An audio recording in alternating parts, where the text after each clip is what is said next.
Some massive news from Ross Atkins and Mark Shapiro with their media availabilities yesterday. How does that lead into the 2026 Toronto Blue Jays?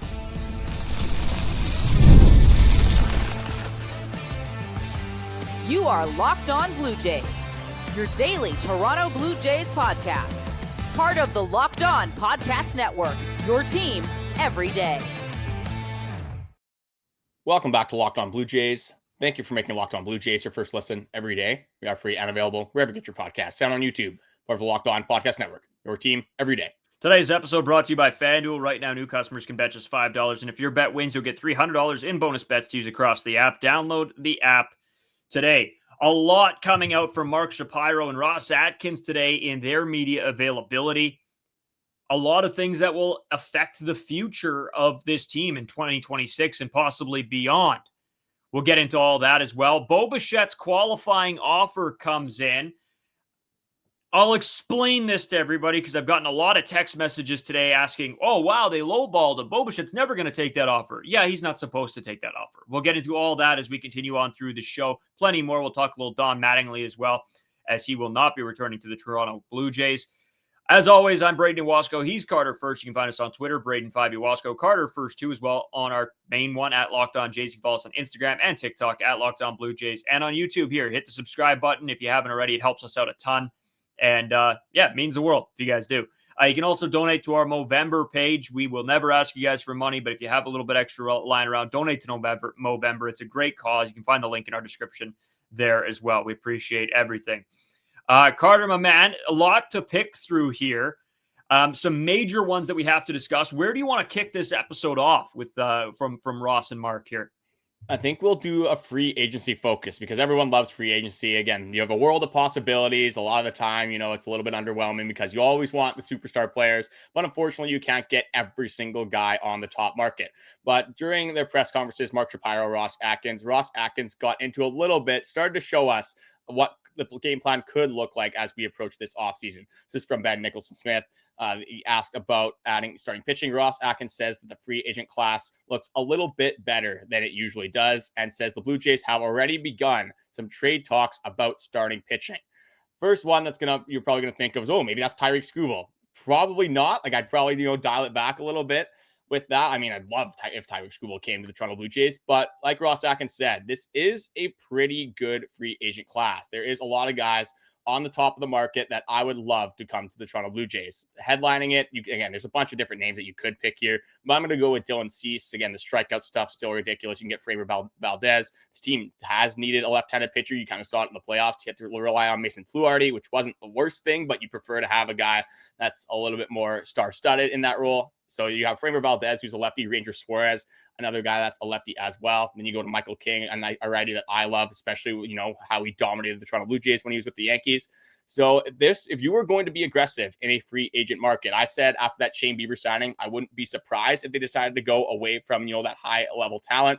But when you take a step back and you think about what would benefit this team in the future, and you look at what just happened, Shane Bieber opted into his player option, but that's only for 1 year. This is more of a prove it deal. Shane Bieber betting on himself once again. Obviously, the clubhouse and the team has a little bit to do with that as well. But another guy, Kevin Gausman, who is in his final year. I doubt that they're going to re-sign him right now unless he looks phenomenal again next season. Again, it's a lot can happen within now and the end of next year. And then Jose Berrios, a player option in 2026. He could decide with, again, some interesting feelings probably towards the Toronto Blue Jays clubhouse after what happened in the playoffs. Again, a lot of speculation, a lot of time between now and then, but maybe Jose Berrios is not on this team as well at the end of 2026. So making that splash now, going out and getting one of those top end guys, signing him for that 5, 6, 7-year deal might be beneficial to kind of get ahead of the starting pitching when you're going to have some needs in the future. Yeah, Carter, it's super interesting to take a look at, especially when you talk about the starting pitching, because where they're at right now, they have a lot of guys that could potentially pitch for this team, talking about guys like Eric Lauer and Bowden Francis, obviously Trey Savage, Shane Bieber, Kevin Gausman in there, and that's not even talking about Jose Berrios, who will for sure be in there. So there's not a ton of room for them to work here, but you do have to always be thinking in the future with this free agent class being so big in starting pitching. This would probably be the year to go and get your guys. So if you have to, Eric Lauer's maybe got to take a back seat or a Bowden Francis may not pitch. that has to be a part of this. That has to be a thought process. It can't be thinking 1 year at a time. It has to be thinking for the future here. So the quote from Ross Atkins about, willing to go out and make a trade, willing to go out and sign guys, I think is a big step forward here for this organization. Because that's great, but you still have a lot of these guys for a lot of years. So you need the starting pitching to back all of that up, Carter. Well, and like thinking about it just logically as well, like you were the closest you could possibly get to a World Series. You probably want to run it back, and you probably want to do everything you can to add to your roster. So it's not a complete lock yet, but there's a few guys that you could pretty certainly say are going to be in the starting rotation. Like there's almost no way Kevin Gausman's not in the rotation. Trey Savage, after what we saw, Shane Bieber and Jose Berrios. You pretty much have 4 guys that are staples in that starting rotation. Once you get to the 5th guy, again, maybe it's Ricky Tiedemann, maybe it's Jake Bloss, Bowden Francis, Eric Lauer. So many different guys that it could be. But if you do go add one more high caliber starting pitcher, and one of those guys I listed, a Ranger Suarez, Framber Valdez, even if it's not up to that caliber, and you get one of those more middle tier guys, if he's going to be probably your 5th, maybe 4th starting pitcher, maybe depends how you value, guys like Jose Berrios, Trey Savage, all those guys down the stretch. But this would be a phenomenal starting rotation. And again, knock on wood here, don't want to, put some bad karma on the Toronto Blue Jays, but with the pitchers, it's very likely that somebody is going to get hurt. You can never have too much pitching. That's why that's saying that it goes as old as time. Injuries do happen. It's baseball. There's a lot of stress that is thrown on these guys' arms, especially when everyone is chasing velocity nowadays. So going out, making that big free agent splash, and then having guys like Eric Lauer, all those guys that have pitched for you recently, to have that mentality where they can step up and come out in a role to help this Toronto Blue Jays ball club. Probably not a bad idea to load up on the pitching. Yeah, Carter, it's not even injuries just, right? It's guys having down seasons and having an off year. I mean, we've seen that happen, right? We were all praying to God that Alek Manoah was going to come back and give something to this team, or, that Bowden Francis would come back at some point and figure it all out. Well, you can't bank on that. Eric Lauer, you can't bank on Eric Lauer to be the same Eric Lauer that he was this past year. So you got to go out and you got to push the envelope here. So I'm sure that they can do that, and I'm sure that will be something they look at, Carter. But I'll throw you over to this one now, because this is something I really wanted to talk about almost off the top of the show, but there are so many important things. Ross Atkins had a little bit to say as well on Jeff Hoffman, Carter.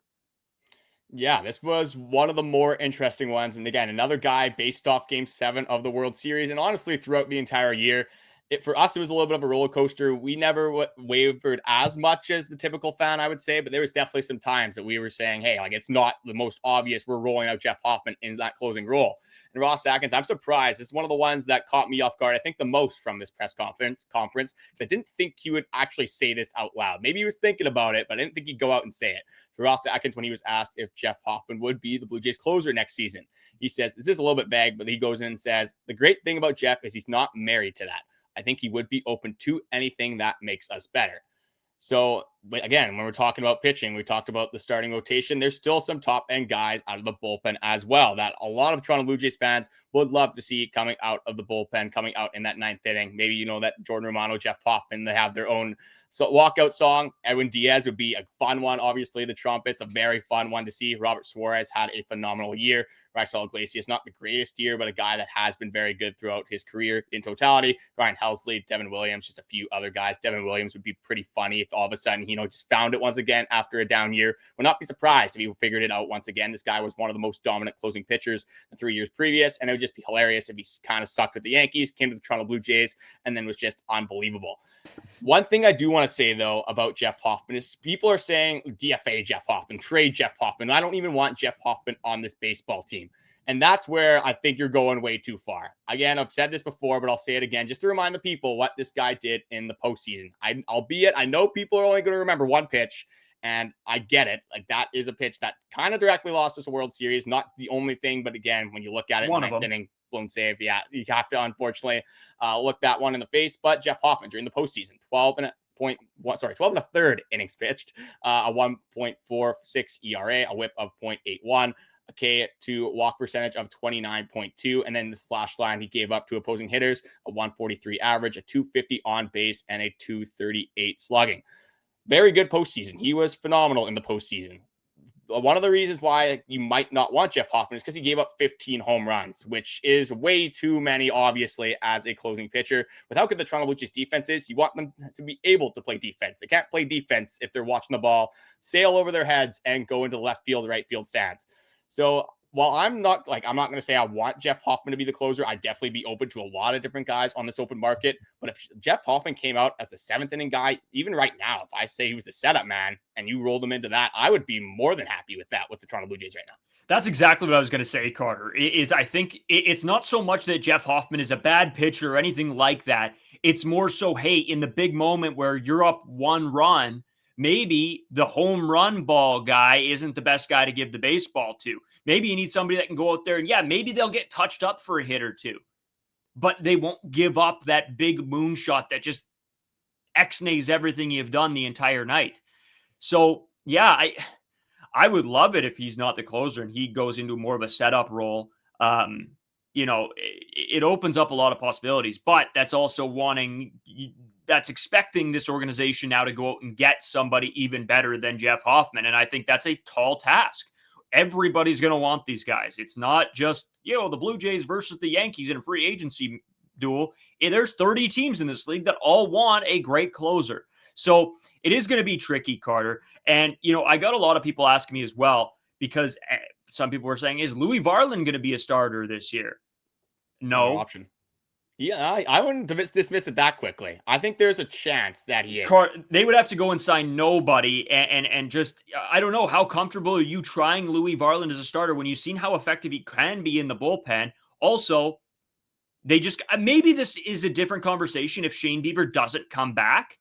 But now that you have Shane Bieber, Kevin Gausman, Trey Savage, Jose Berrios, Eric Lauer, Bowden Francis, Ricky Tiedemann, Jake Bloss, how do you justify spinning him over when you did have a good bullpen in totality last year, besides, a month and a half of baseball, when you need the bullpen? This is a different type of baseball. You can't expect starters to go 7, 8, 9 innings all the time. You're going to have days where they go 4 and you need the pen. Louis Varland's a great guy to have out of there that now we can see you can roll out there back to back to back to back to back to back to back to back to back to back days, because the guy just doesn't need any rest, which is a great thing to have in your arsenal, especially in a regular season and not even including playoffs. See, like Louis Varland, the stuff you'd think is there. He casually throws 100, but again, when you are a starting pitcher, the velo is going to go down. And this experiment already failed, unfortunately, with the Minnesota Twins earlier in his career. I think this really depends on how the market kind of plays out. I don't think they have a concrete Louis Varland's a reliever, Louis Varland's a starter. I think based off what they've seen, they're probably more comfortable with him being a relief pitcher. And if you can go out and sign one of those top end guys, or even one of those middle tier guys, you might have Louis Varland pitch out of the bullpen. Because one guy we're also forgetting about in this mix is Yimi Garcia. Yimi Garcia will be back with this Toronto Blue Jays ball club. And we were at times comfortable with him last year, pitching in the 9th inning. He was phenomenal before he got hurt. So now you kind of have this, you could say, I guess, 3-4-headed monster. You have Jeff Hoffman, you have Yimi Garcia, you have Louis Varland. I guess you don't have Seranthony Dominguez anymore, but if you go out and sign one more guy, then you do have that option. And with Yimi Garcia back there, that gives you a little bit more depth. Nick Sandlin, a guy, I'm not going to throw him in that category necessarily. But he's good enough. But was productive, and I think will definitely be on this roster once again. So if you go out and maybe instead of signing that big, high caliber starting pitching arm, if you go out and sign one of those bullpen arms, you have a fairly deep bullpen. Maybe you take a few more shots again on some bullpen arms like you should be doing every single year. Maybe they would be more comfortable moving Louis Varland over to that starting rotation role. And if it doesn't go well, you just throw him right back in the bullpen. You're pretty certain that he's going to be able to figure it out once again. Yeah, it's an interesting conversation, at least, and I'm open to have it. I don't think it's going to happen, and I'll say that right now. But again, I'm open to most conversations around some of these guys. I'm very happy that you brought up Nick Sandlin, because I think this is going to be a sneaky good bullpen arm, just like he was before he got injured, Carter. And Yimi Garcia, I mean, another guy that I sort of escaped my mind here, but in the grand scheme of things, him being back is massive, because you see how good he can be as well. I'm really excited about all of this, Carter. I think we got to take a break here at some point. I'm going to give you guys sort of how this qualifying offer works and what to expect, because, I was producing a sports show today, and I had a lot of people ask me on the show, hey, how does this work? Oh my goodness, is Bo Bichette going to, why would he sign that deal? Is he going to sign the deal? No, he won't. So, and I'll tell you exactly why when we come back, because also our group chats were blowing up with people not sure what the heck was going on. And it's fair. It's a very strange, weird process. So we'll come back after this short break. Today's episode is brought to you by Prize Picks. You and I make decisions every day, but on Prize Picks, being right can get you paid. Don't miss any of the excitement this sports season, whether you're following the NFL, NBA, NHL, or all of it. There's no better time to jump into the action. If you haven't tried it yet, Prize Picks is the simplest way to play. You can pick more than or less than on 2 player stat projections. And if you get them right, you win. It takes less than 60 seconds to make your lineup, and it's super convenient. You can play anywhere that Prize Picks operates. So I've obviously been heavy on the NFL. My picks on Prize Picks, I had a lot of more thans, especially on the Broncos offense, unfortunately, on Thursday night. And that did not really go my way. I had a lot on Bo Nix, and unfortunately, he let me falter on that one. So maybe don't listen to my picks necessarily, but hey, you can prove me wrong. Say you're a little bit better than my picks in NFL headspace, and maybe make a little bit of money if you're willing to put your money where your mouth is. Download the Prize Picks app today and use code LOCKEDONMLB to get $50 in lineups after you play your first $5 lineup. That's code LOCKEDONMLB for $50 in lineups after your first $5 lineup. Prize Picks. It's good to be right.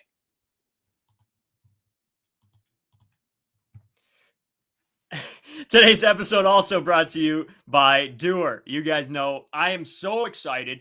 I put in my order. I got the jeans and a shirt coming. I want to test the water, see what they're like, but every review I've heard of them is fantastic. It's absolutely unbelievable. So I'm very excited to receive these jeans. Listen, I'm a jean guy. I'm sitting in, watching YouTube wearing jeans. I'm sitting on the couch wearing jeans. I'm not a big sweatpant guy. So if you see me wearing sweatpants, well, good for you. That's a sight for sure. Doer jeans have 5 times the stretch traditional denim has. They're antibacterial, meaning your jeans stay fresh longer, so you can wear them more and wash less. That's a big one for me. My jeans lose color all the time. I'm washing them; they lose the color. I got a pair of black jeans as well, and you wash them 4 times, and you might as well throw them away. Not with Doer. They combine classic jean wear style with the kind of comfort and performance you get from athletic wear. Best of both worlds. Simply put, Doer makes the world's most comfortable pants without having to sacrifice style, and you can check out Doer in store here in Toronto. It's 44 Ossington Ave. Pick up a pair for yourself or as an amazing holiday gift. Mention our promo code LockedOnToronto in store to get 15% off your first order, or check them out online, duer.ca/LockedOnToronto for 15% off. That's doer.ca/LockedOnToronto. So, Carter, continuing on, I will give people a quick update on what's going on with this Bo Bichette qualifying offer just before we continue with sort of the rest of everything that was said, because it is important, and I don't want people to go out there and be confused on what's going on and, having this wrong idea in their heads. So Bo Bichette gets a qualifying offer for $22.05 million. It's a 1-year deal. He's going to turn that down. That's not going to be accepted, and it shouldn't be accepted. What this does is the Blue Jays have to put out a qualifying offer to their players, or a lot of these teams do that, have to give out these qualifying players. If they're good players. If they're good players. So guys on this list: Kyle Tucker, Framber Valdez, Dylan Cease, Kyle Schwarber, Gleyber Torres, Zach Gallen, Edwin Diaz, Trent Grisham, Ranger Suarez, Shohei Managa, Brandon Woodruff, Michael King are those guys. And what happens is that the Blue Jays will get recompensated a draft pick, or compensated a draft pick, if Bo Bichette goes and signs with another team this offseason. So it's just hedging your bets, right? You can believe all you want. I believe that Bo Bichette will be back as a Toronto Blue Jay. But in the small case that he does not sign with the Blue Jays will now get a draft pick. And so now the Blue Jays can go and send him their real offer of what they think he's worth and what Bo Bichette thinks he's worth. I still believe, Carter, and we're going to get into this way more on future episodes as we do throughout the offseason. Bo Bichette probably will go to these other teams and find out his value of what other people are offering. And I wouldn't be shocked if he comes back to the Blue Jays and said, hey, this is what I was offered, match it. And that might be the way this contract works. It might take a long time. We might not know till end of January. So there's a long time coming here, but I didn't want it for anybody to be confused. This happens all over the league all the time, and it just, don't fret about it. This means almost nothing, just that the Blue Jays will at least get a draft pick out of the whole Bo Bichette situation. Now, I'll provide a little bit more backstory as well, because you can extend a qualifying offer to anyone you possibly want. Like, you can extend one to Miles Straw if you wanted to, but that's probably not the smartest idea, because when you extend that qualifying offer, the way they do get that value is they take the average MLB salary of the top or the highest players of the top 125 players. So out of all the top 125 players, thank you, Shohei, thank you, Juan Soto, thank you, all of these guys that are signing these massive contracts, helping these qualifying offers out to get, that median value a little bit higher, but it's the average of the 125 highest paid players in all of baseball. So I guess the way you can look at it is Bichette a top 125 player in all baseball? And a lot of people, us included, obviously, would probably say yes. He is definitely one of the best 125 players in baseball.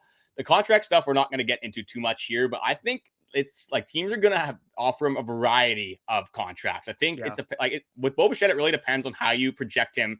Not like offensively, kind of what you're going to get. He's going to be a very good hitter, probably for his entire career. But again, a guy that has made strides defensively, but definitely not known as a prolific defender. How is that going to translate? Is he going to be willing to play second base? I think the Toronto Blue Jays kind of saw that in specific scenarios, but hey, that's the playoffs. That's a World Series.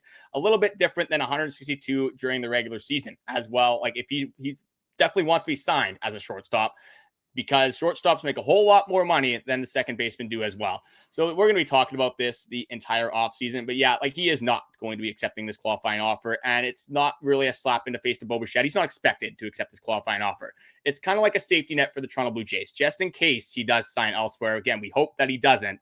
Apparently, he's already a Dodger, according to a lot of fans, unfortunately for us. But it's just a safety net just in case he does decide to sign with another team. Yeah, I'm going to throw this out there right now. Bichette will not be a Los Angeles Dodger. You can stamp this as much as you want. I don't think Bichette is going to go and sign with a team that just beat them in the World Series. That just will not happen. Other teams, sure, throw it out there, but yeah, I got another thing as well. Like people said, Vladimir was a Yankee, but with Bichette, he doesn't like the media. He would prefer that there's no camera in his face anytime ever. Unfortunately for Bichette, he's too good of a baseball player to avoid the media completely. But if you're going to Los Angeles, maybe the media capital, especially now after what they did the last 2 years in baseball, he's going to, I guess there's a lot of other guys on that roster that maybe take some of the headway from Bichette, but I can't see it for the life of me, him signing with the Los Angeles Dodgers.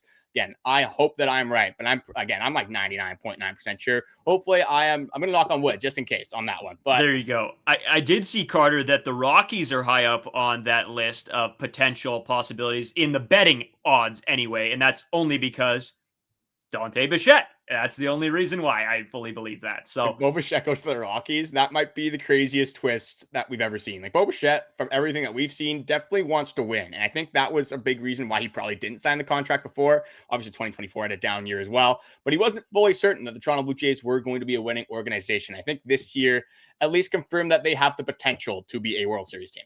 Yeah, and Ross Atkins went on to say he's been important. We will be in his market as it speaks to the timing of negotiations or lack thereof really is coming from a place of respect and to respect his right to free agency.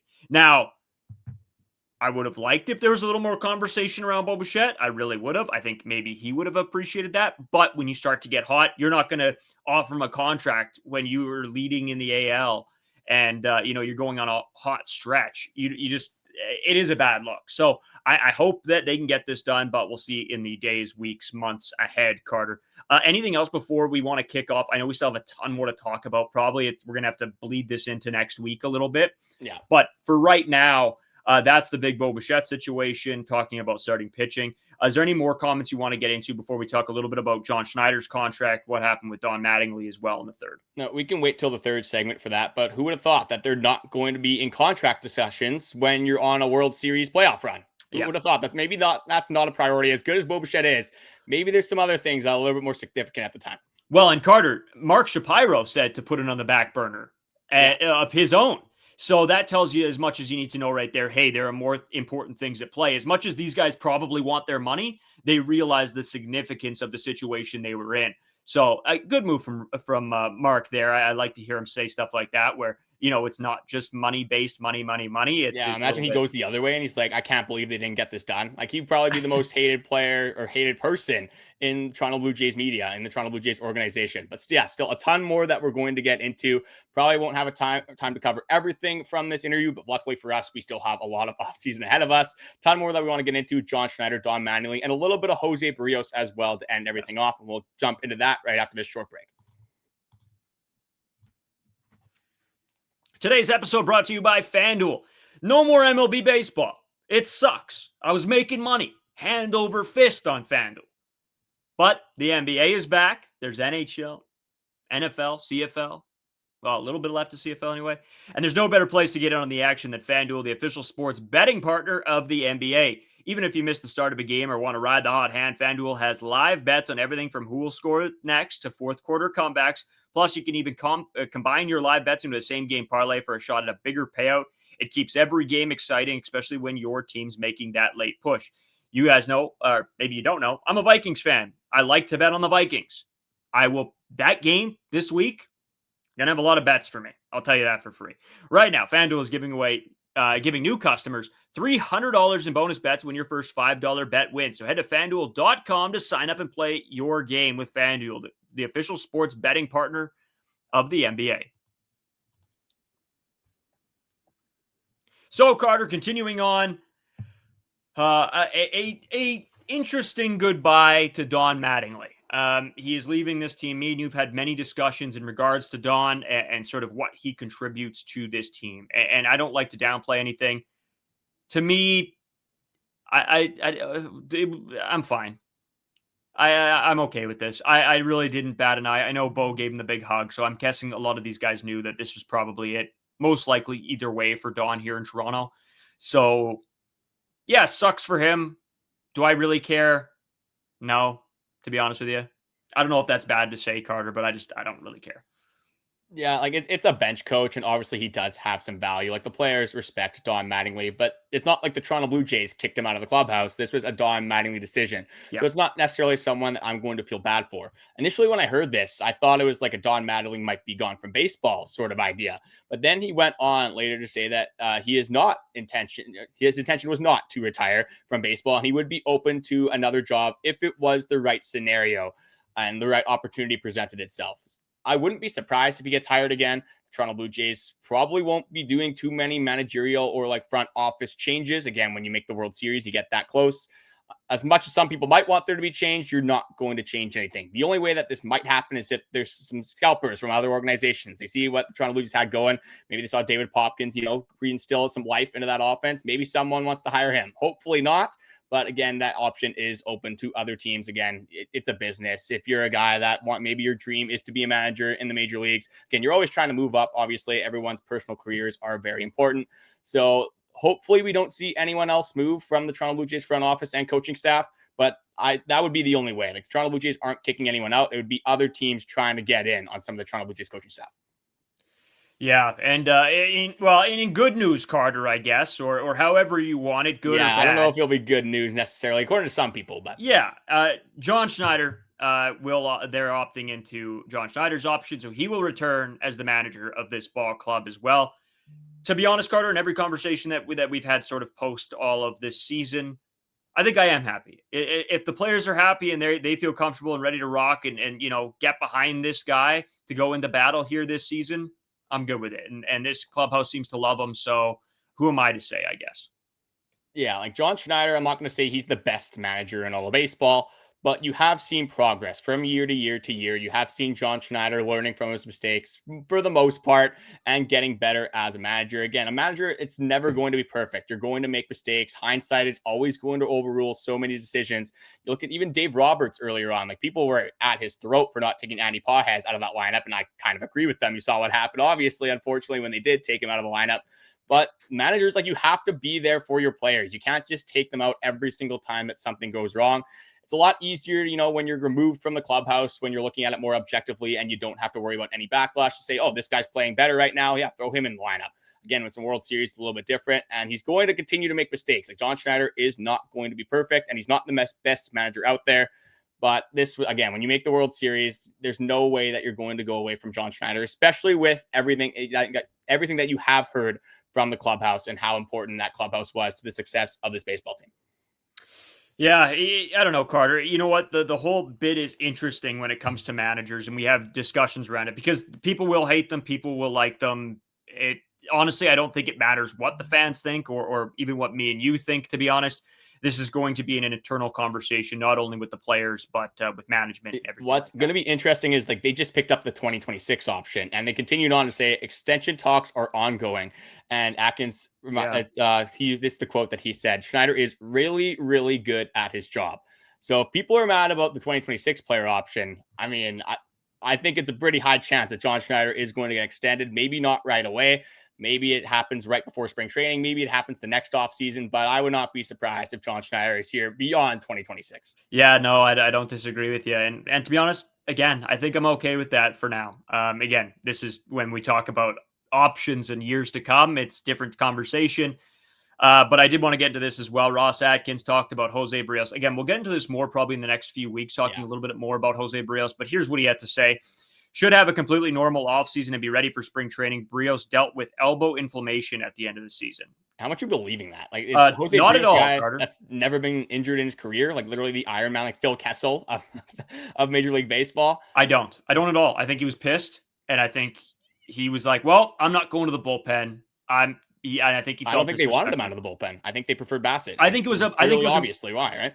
I think it was a mutual thing. Berrios was pissed, and the management was like, "We don't know where to use this guy." So IR it is. And that's what happened, I think. But I'm interested to see how that's going to bleed into the season and what kind of Jose Berrios we will see. I'm a little cautious. Well, and we don't need like his career average Jose Berrios. If he can just be around there, like Jose Berrios is usually the epitome of consistency. He's probably going to be in the realm of like a 3.75 to 4.25 ERA. And now when you have Shane Bieber, Kevin Gausman, Trey Savage, if he's your number 4 starter and he gives you those kind of numbers, like you can't really complain too much about what Jose Berrios is doing for your ball club. Yeah, as always, guys, thank you so much for tuning into the episode. We will be back with you guys on Monday.